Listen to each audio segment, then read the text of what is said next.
Once you have your Lumina splash set up, then you can compare to somebody else's.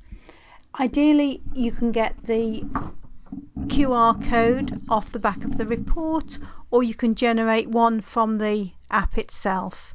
This will enable you to look at your profiles in comparison.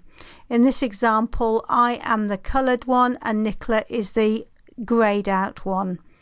Where you've had a full report, you can look at the different persona and compare what it's like in the underlying persona. And for example, at the top here, you can see the percentages that we score on each of these, and there's more information as you go through, and you can turn the mandala around so that you can see how we compare on each of the individual 8 aspects.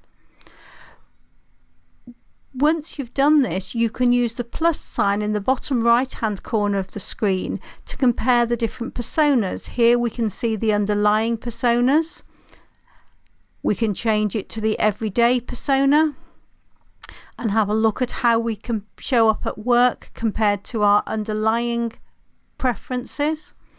And then similarly, we can go to the overextended persona, which is often where challenges exist, and we can look at how we compare on the overextended persona as well.